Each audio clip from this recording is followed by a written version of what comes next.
Mirëmëngjes, përshëndetje mirësisht së bashku, vijojmë transmetimin e drejtë për drejtë në Report Televizion me hapësirën e fleshit informativ të orës 8, ndajmë spari ngjarjet kryesore.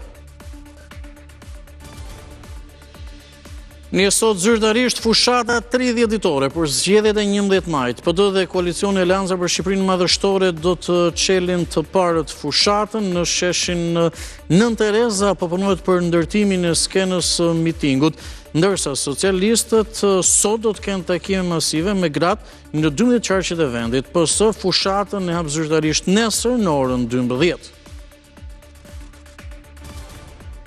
Oferta politike e Partisë Socialiste për zgjedhjet e 11 majit bind më shumë shqiptarët. Sondazhi i muajit prill i institutit prestigjioz italian Piepoli në bashkëpunim me Report Televizion tregon se 49% e votuesve mbështesin programin socialist, ndërsa shprehen më skeptik për premtimet elektorale të Sali Berishës, duke e mbështetur me vetëm 34%.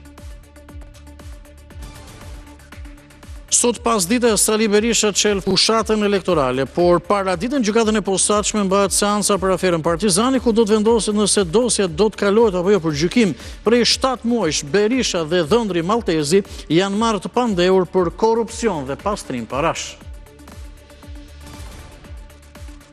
Pas zbulimit të lidhjeve me Suel Shelën nga Sky ECC me urdhër të SPAK dhe miratim të GKK-s, agjentët e BKH-s dje shkuan në Elbasan për kontrolle tek biznesmeni Nazif Bajrami, tek administratori i ekipit futbollit Mariglen Çoku dhe tek banesa e drejtorit të ujësjellësit. Kredit me probleme në sektorin bankar kanë prekur nivelin më të ulët të 2 dekadave. Sipas shifrave të Bankës Shqipërisë, kredit me probleme në shkurt zbritën në 4% nga 4.6 që ishin në shkurt të vitit kaluar.